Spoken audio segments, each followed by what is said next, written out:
Still on justice for Mohbad, my people. Hey, see drama, oh, drama don shikbegbe again, oh. Adura don come again with another tori. Una know say as they break na different updates na they come out.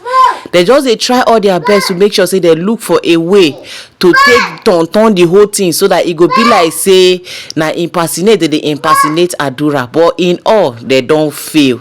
If they impersonate Adura, how come of the push the 30-second video wey relate to the same house wey una dey with Mohbad before he finally kpai? My people, update full ground o, make una come hear matter. This one, e don dey enter another level and another dimension. Make I no come dey take much of una time. I still remember una humble Bugere keys, and me dey bring una latest ogbonge tori. If you never subscribe to this channel, make una dey help us dey subscribe, hit on notification bell so they go notify you anytime we will drop latest ogbonge tori like this. Let's go there, guys. You claim somebody impersonated you, and he was giving accounts of how your brother died, and said he has a video. If it is the same video that you have in your hand, is what he is promising your family. If you are so sure it is not the video that Mohbad died, you will easily show it to him and say, I don't mind. Can make sure you not do okay, not do it. Can make sure. But you don't video to promise him to send it 30 seconds. Full on the ko se bi ti Mohbad ti ku. But when you don't tell what you ko egbon mi, o fe fi gbowo lowo yin, o de tún ṣe balabala yen, o tún ṣe bẹ́ẹ̀ fún mi. Egbon, believe me, I can't do this to my brother. Please let us work together and let Yaileba get witness. They thought they are trying to threaten somebody like me, and they are making a mess of the memory of Mohbad. Sheti Mohbad about people láti dìde. Ṣé mo yẹ àwọn tó bá lagi mọ́ lórí bẹ́ẹ̀ tó ní wọ́n máa bẹ́ẹ̀ tú. Àìmọye. Àìmọye. Ìwà èpè, ìwà ègún. Ẹ gbàgbé àwọn ìwà ìkànnì. And the mother was raining heavily curses on herself. Now when she knew the truth. Ebi tọ́lọ̀ Nàìjíríà bàjẹ́ dé nìyẹn. She knew the truth of the matter. Let's ask somebody curses on herself. As a mother, I was highly disappointed. Let's have somebody here so that we can come back to you. Sorry, I also enter work, please, kid boss. All right, let me finish with you. Thank you so much. All right. For you. All right. Thank you. Thank you for now. Thank you so much. So basically, Nigeria dead running here, and the police will look at it. This is your blood brother, for crying out loud. This is your son, for crying out loud. If you are going to be hammering on anything, you hammer on the fact that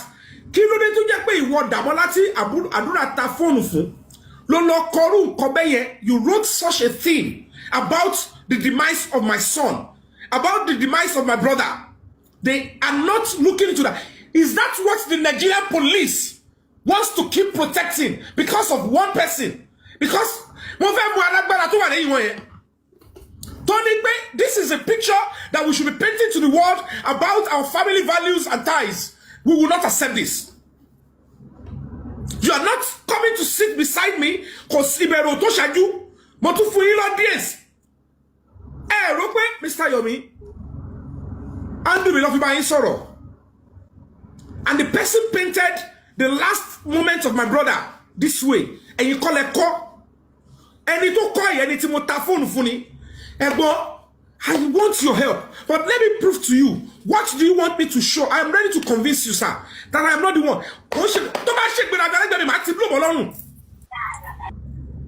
Oh my just side punch. Kill on share. Toba she with the machine by Mohbad. I was how we here. But okay. Yeah, I feel no what to see. Oh, what she yet? And I asked the mother, and then all by you soon and loan and be Mohbad. And once of me pay Mohbad yo, low toilet if you calling to see bui to feel power or motebi. Toba fee experience to me true yayo abi. Toba the story I hear you coffee confirm. Abi coffee calling coffee power. Yama babeni. And one roll roll out of Motiebi. nítorí pé ó ti sọ daddy I am sorry but ó kọ́ ẹ̀yin lágbélébù lẹ́sẹ̀ wo pé àkútúkú ẹ̀ lọ́rùn. I am telling you today madam ìtẹ̀dánwò lẹ́ni yẹn that's the last chance. Now I am going to be facing you fully. Mo tó ń pè pé Yomi Fabiyi mo sọ ní orí àfikẹ́ lọ́ba gbẹ́nu inú rí fíìmù tájọ kó sí lọ bá àwọn babaláwo yín wá sọ pé bá má ti jẹ́ kí Yomi a ní kẹ́ ṣàdúrà kí Yomi kó bá ti ronú sí mọ́ ṣàdúrà ètò lọ́rùn ojú mọ́ yìí tẹ́ ti ṣe mistake. How can you as a mother sit beside me and you're not concerned about the fact that why would Mohbad's friend use Adura's TikTok to say, that's the fact that we all know it's a mess, is a lie. They are only trying to try damage control and escape route. But let's see them trying to make a mess of themselves. Torí gbogbo àwọn tó ń support àwọn people yìí ohun tó máa padà ṣẹlẹ̀ sí gbogbo àwọn ọmọ tẹ́ bá bí nìyẹn ìwà táwọn ọmọ yìí máa wù síra wọn lẹ́tí support yẹn wà lórí social media o ayé mọ̀ yín o hide face yín o ohun tó máa gbẹ̀yìn àwọn ọmọ yìí nìyẹn àṣẹ́dẹ̀ ti gùn bẹ́ẹ̀ dẹ̀ ló máa rí. Because if you don't have gunshot ní wò pé èmi kọ́ ni mo generate message èmi kọ́ ni mo wá bára mi pé I want money èmi kọ́ ni mo send the short video síra mi. And if you, Adura, have seen the short video before, you said it was on your phone, you choose not to delete it because you thought it's your aboki, you gave it to him. Money gbogbo ọlọ́kẹ́ bá fẹ́ pa kò síbi tẹ́fẹ́ yìí. A ṣe ọlọ́pàá rí gbogbo ohun tẹ́ ń ṣe yìí. Ó dẹ̀ ní iye days tàbí ọlọ́pàá kó tó nípa àbábẹ̀ sí ọpọ́kẹ́ afẹ́fàjá. At the end of the day, you now choose to come to sit beside me. To want to tell me about how the Emikodimo explaining ending Mohbad. I did not explain or use the end of Mohbad to want to collect money. Nitiju, you are spreading gibberish. Any tech pay to one in camp we they don't lock up. Toti Janowa Mohbad is sending message, giving a narration of how Mohbad died. Okay, this is how he died. He thought if he narrates how Mohbad died, he can make money from it. Instead of you to be concerned about that how can you do this to Mohbad? Instead of you to be honest and say, Mr. Yomi Jebi, ẹni tó jẹ, tó mú, tó gbẹ́nulé Mohbad, tó wá fi ìgbẹ̀yìn Mohbad, tó wá fẹ́ fi swindle yín, and putting up this kind of a narrative about the end of our son, of my brother. That is where our anger is. We need your support. But I want you to believe. What can we do to convince you that it is not Adura first? So that we can now, when you're convinced, we'll face this guy. That should be your enemy number one. And then you, Adura, you can always log into your iCloud, go into your video, and bring the full video, the original source. And say, Mr. Yomi, come and see for the benefit for the last. Mental problem. If you have done that, will I be insisting? The only thing I have done is you shutted me up. You are saying I should change my narrative and start calling Damola. Show me where I can see Damola. Is it the same police that said he did it, but when they took him to court, the same police charged him to court, he said, I am not the one. I am not guilty. He said, I am not guilty, and trial will start. So if I say trial starts now, and I say, no, it's not, it's him, it's you, and he's found innocent, what will happen to me? The guy will say, at what point did I message you, sir? Show me in your chat where is it my handle? Did you see my name there? Somebody is saying, brother, is his handle. You are coming to mention my name in your press conference. He will tell me, where my brother and Cynthia fought. Why are you mentioning my name? How did Mohbad turn to my brother that you're mentioning Damola, sir, in your press conference? No. Secondly, I said, where Cynthia pushed my brother in that. Now, Mohbad is my brother. So show us how can I be mentioning Damola when he has not been found guilty? So how will the police want to cover this again? Except These police officers that are aiding these people, they are not parents. They don't care about the health of Lagos State and Nigeria, and they want blood to shed. But trust me, any reasonable security institution knows that with these steps we are taking, we don't want it to get to the stage where we have to do a public protest. But the public are now beginning to get awoken. The power of the public is not something anybody should mess up with. And that is why I am appealing. Nothing should happen to Adura. Adura wants to speak. He is speaking. Nigerian police, I am saying this as an adult and a member of a voting public. As an actor, Adura must be safe. If there is anything you need to do your job. Save the integrity of the Nigerian police. Asikotito. Mr. Yomi, can I say something? 1 minute. Gospel. Mr. Yomi. And tell about like me 1 minute. Let me know stay kidding me. And to like me on my extra. Ṣé mi ò ti máa bá yín sọ̀rọ̀ padà láti gbà wo náà láti last year padà náà. Ìgbà tí mo ti rí pé tìka bọ̀dí. Ìgbà tí mo sọ pé tìka bọ̀dí ń parọ́ náà. Lábòlábò ń parọ́. Wèrè God protection. Ohun tó máa fi ń pè fún ẹ. Kí ẹ̀ fi mí ti ní 1.1 people máa lé. Wọ́n fi òun yẹn padà. Lábòlábò ń tu wá sí. Kílẹ̀ tó fẹ́ mi sẹ́yìn mi ò ti máa. Ó yá gbogbo ẹ kí ló.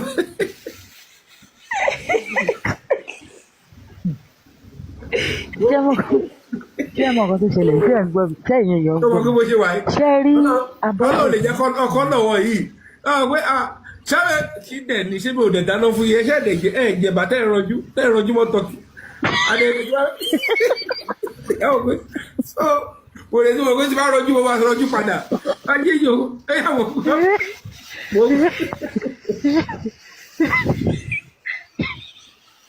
Ó ti ṣe mo ti bàbá yìí ṣe ni. Ẹ láti last week ṣé mo.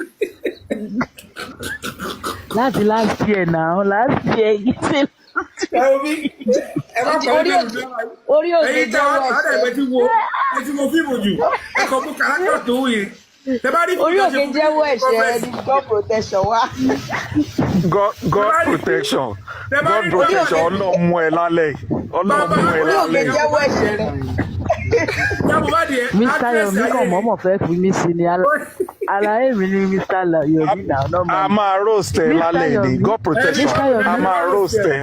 Ó yá mo gbọ́ sáré sọ̀rọ̀ kẹ́lẹ́ mi lè wọlé. Àjọ wà ní èmi àti Mr. Yomi jọ wà ní ẹ gbàgbé iṣẹ́ ń fọ́ ni Mr. Yomi. Ṣé ẹ mọ nǹkan tó ṣẹlẹ̀ ẹ mọ nǹkan tí mo fẹ́ gbé jáde? Ó yá ẹ jẹ́ ká padà sọ́dọ̀ Abọ́sẹ̀dé ẹ jẹ́ ká padà sọ́dọ̀ Abọ́sẹ̀dé. Ṣé mọ̀ pé Abọ́sẹ̀dé kọ́kọ́ jẹ́ǹtù ṣé rí wèrè tá Abọ́sẹ̀dé ṣe yẹn? Ó mọ̀ ṣe nítorí alágúnmu yẹn ni. Ṣẹ́bẹ̀ tó ń jẹ́ alágúnmu èmi ò ní bá wọn pè ní King White King Black alágúnmu àgúnmu ló ń tà tó alágúnmu là ń pè. Èmi ń pè bẹ́ẹ̀. Àbí slave white dẹ̀. Àgúnmu ló ń tà àgúnmu ló ń tà gbòjẹ̀dí. So ṣé ẹ dẹ̀ rí alágbòjẹ̀dí òun ni wọ́n fi ti Àdúrà ṣẹ́ mọ̀. Ṣé wá rí ìgbà tẹ́ ẹ sọ wípé Àdúrà kankan ò gbọ́dọ̀ ṣe ṣé mọ̀ pé Abọ́sẹ̀dé calm down. Ṣé mọ̀ ìgbà yẹn ni voice yìí jáde lẹ́nu ẹ̀ tó sọ wípé ó yá kan kúkú arrest gbogbo wọn ń gbà yẹn. Ìkọ́kọ́ ò lè Ṣé mọ̀ pé ó ṣàdúrà. sọ̀rọ̀ yẹn? No nǹkan tó fi ń kó Abọ́sẹ̀dé. Ajá lọ́rùn ni ẹ fẹ́ bò tọrọ ṣé ẹ gbọ́ mi.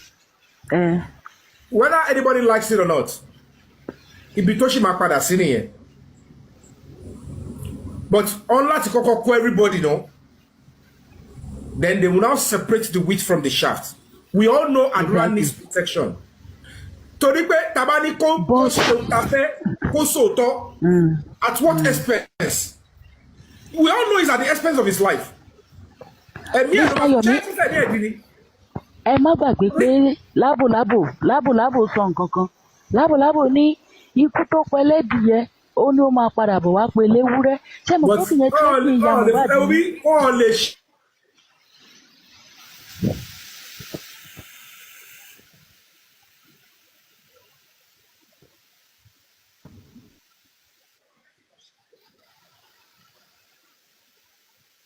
Kini won fi cover Adura. And I decided not to even tell them there. Torí mi ò pè wọ́n tó fi when I first come. Ẹ jẹ́ ká máa pa WhatsApp. Ẹ jẹ́ ká máa pa WhatsApp. Flag program yìí. Ẹ jẹ́ ká pa WhatsApp. Ẹ jẹ́ ká máa pa WhatsApp. Bó ṣe wà ń sìn lára nǹkan tá máa jà. I won't be able to tell you people. Ṣé ń gbọ́dọ̀ mi ní sọ fún yín bì. But of course, gbogbo ohun tó ṣẹlẹ̀ yẹn, particularly because it's my conference and you know they know signal it Adura needs protection. And anybody wọ́n ti mọ̀. Ṣé ti yẹ kọ́ mo sọ? They know tí nǹkan bá ti ṣàdúrà, they know who are going to be going down. No two ways about kò sí wáyé fẹ́ ṣe hostage anything, hostage robbery, hostage anything. We know immediately who are responsible. And I mean, it's so yellow because I'm not allowed to say more than that. So nothing must happen to Adura. We come on the leche. So, mo fẹ́ ti ṣàlàyé fún wọn bẹ́ẹ̀ ṣùgbọ́n ìyá yóò bọ́ mi wọ́n dẹ̀ fẹ́ máa wọ ẹnu mi bẹ́ẹ̀ bá dúrà sùn. Abọ́tẹ̀dì irọ́ o ẹ gbàgbé o Abọ́tẹ̀dì já o gbogbo bó ṣe ń ṣe yẹn bó ṣe wà yẹn mo ti ìbẹ̀rẹ̀ kéèsì mo ti mọ irú èèyàn tó jẹ́. Ọ̀gá nítorí pé the other guy yẹn gbogbo yẹn mo kọ́ ẹ lè má rí nǹkan but the other guy is always ẹyin crowd tó fún wọn ní signal. Ẹ mọ̀ pé àwọn tó ní pípẹ́ tó bá ti yíwọ́ ẹgbẹ̀mí wọn nìyẹn. Tó bá fẹ́ yíwọ́ kó tó ṣẹlẹ̀ ẹ̀yin ojú wọn pọ̀ ẹ má wúrọ̀ bọ̀. Àwọn yẹn kò wọ́n lè síbẹ̀ mọ́. Nígbà tí Àdúrà ò padà rí wọn. Nígbà tí Àdúrà ò padà rí wọn. Àdúrà yẹn àbí ìyá Mohbad ẹ mọ̀ kọ́ ti fúnra náà kóra wá síta and the other ones. Wọ́n ti kóra wọn sí yọ́yọ́ yes. Wọ́n ti gbé sórí náà. Ẹ fa àwọn yẹn lẹ̀ wọ́n ṣọ́ ọmọ. Wọ́n understand because wọ́n ti ìjà ogun rí. Bọ́n ṣe wọlé my countenance towards them my free movement wọ́n wò kí ló wà lẹ̀ àjùlọ ní torí pé wọ́n wò pé whoever tó bá ti ẹ̀rọ wá kò gbọ́dọ̀ fojú rí nǹkan táwa bá tò lẹ̀. Ẹ ti understand?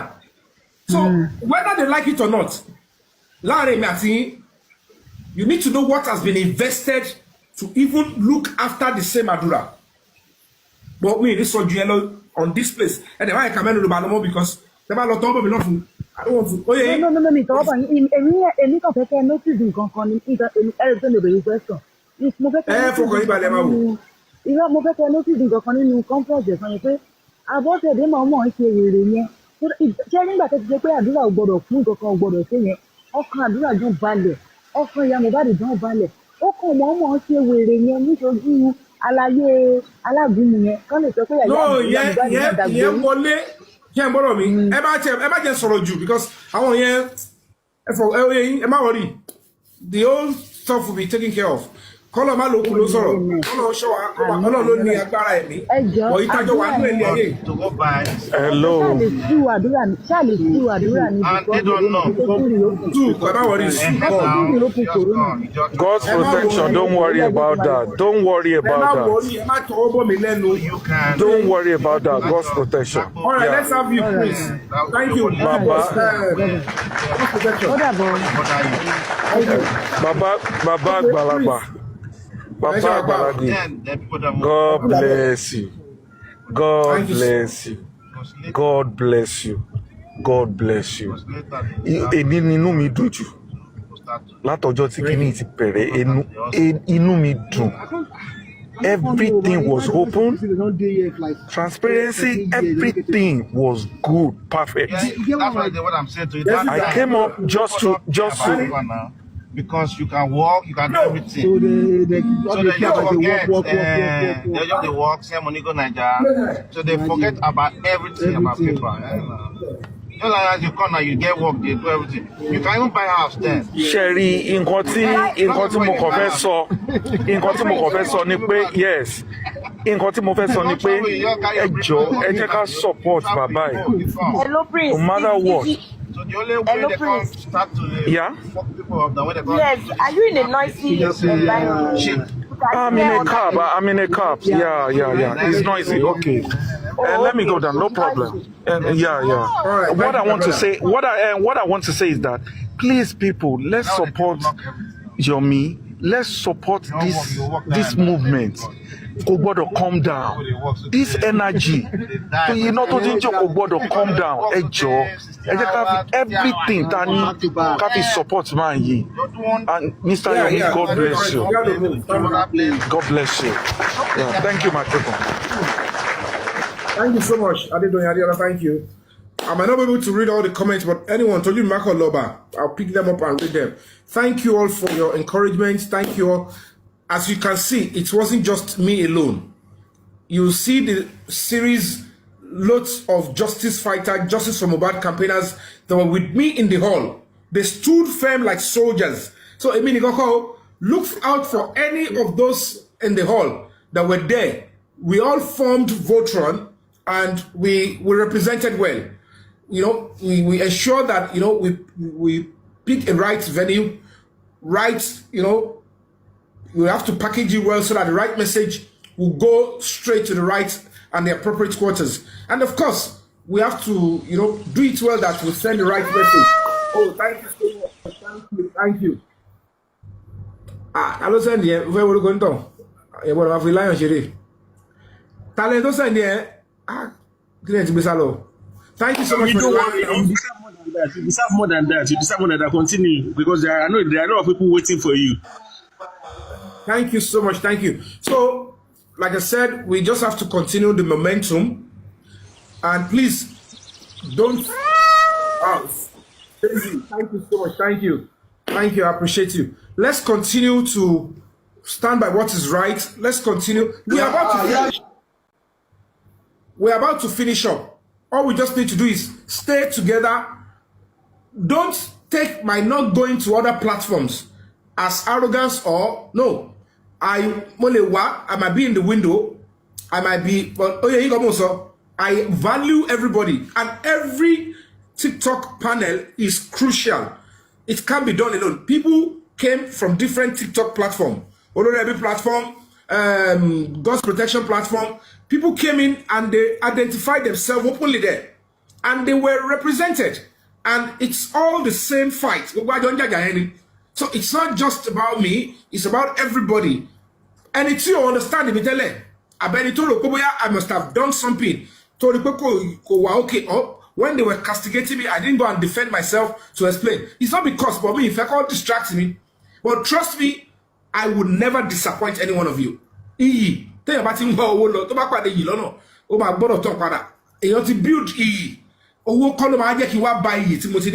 so for me to do that. But if anything has been able to give that kind of impression, please permit me to prove to you that that is not true. That is not me.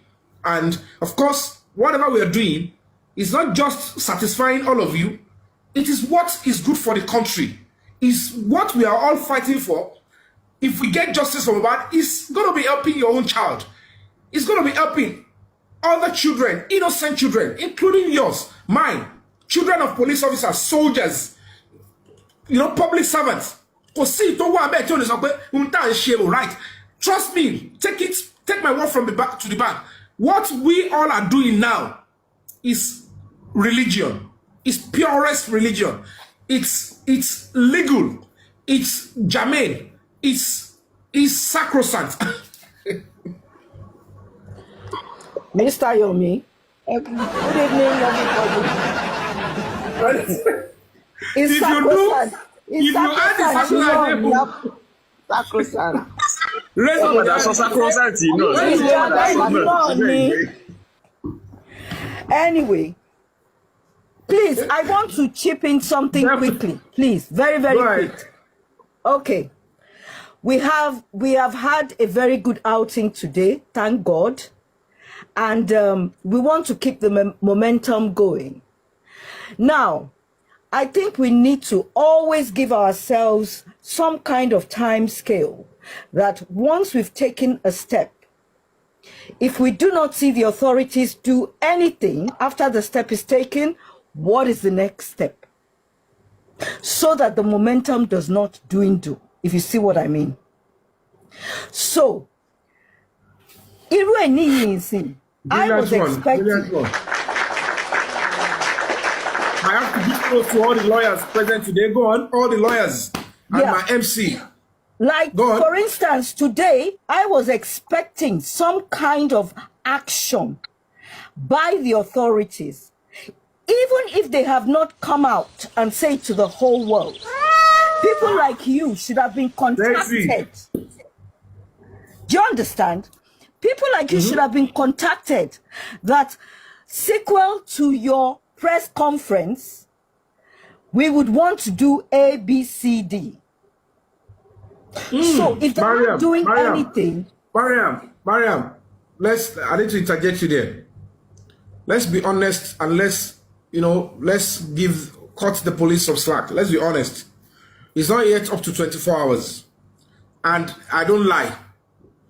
As at yesterday, because I was supposed to be in a meeting with the police in Panti yesterday. So when they rang me, I said, I am coming from Abeokuta. I might turn up late or not even turn up at all because I have a press conference the following day, which is today. However, is there anything I can do to help them? As a matter of fact, the police officer suggested immediately that, oh, I got you. Let's do it this way. And we went into a very important conversation. I won't want to disclose that, okay? And maybe it's a lip service. Maybe they are genuine. I don't know yet. But I will give them the EBT where you were very correct and solid is that you ask what time frame, that is the ultimatum for this particular world press conference. How long do we wait before we strike again and take the next step? But of course, I don't think it's going to get to that stage. They will do something very soon. Shøçkiñg also. Very, very soon. But in case I don't want to play the role of that stuff, let's hear from you. How long do you think we can wait before we do? Because I'm fired up. I am ready. Yeah. We're going to keep doing this.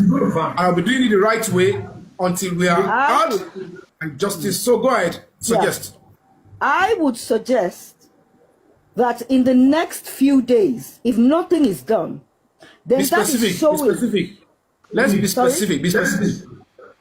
7 days. Say in the next 3-4 days, if nothing is done, it appears they don't want to do anything based on what you've done.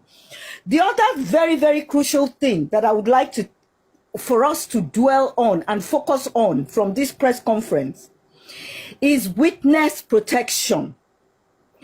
In sane climates, in developed countries, when the police identifies that certain people are vulnerable, they swing into action by offering them protection. I believe Adura wants to talk, and it would not be fair to leave Adura in a vulnerable state. So whatever. I think the police have seen it today. They will take over. They will take him over from whoever is. That is certain. But I don't want to preempt the police. I don't know what is going on with the Lagos State Police Command.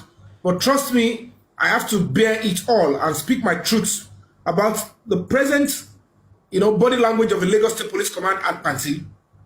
So how can I wrote a petition and somebody somewhere saying I wrote a fake petition or I wrote notification. It's quite absurd. But let's wait.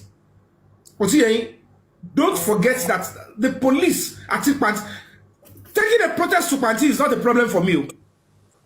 Tama Faja Gidi, a big governor's office. But it must be calculated. What happened when we wanted to protest to the Lagos Assembly? That I don't know who was coming to take my life there.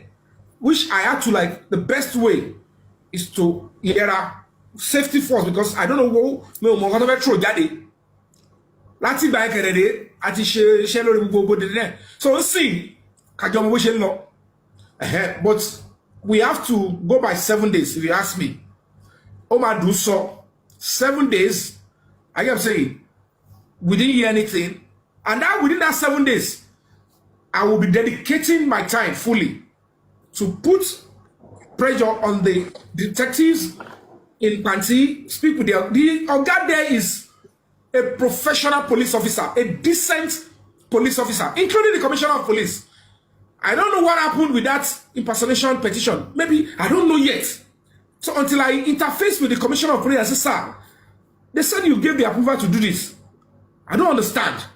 Maybe when he tells me his own part, that, you know what I mean? I am a public officer. I only saw the story of impersonation. But I know something is fishy. Because the commissioner of police that I met is upright. And he wasn't even there when Mohbad died. So it's none of his business. And it's going to be wrong for anybody.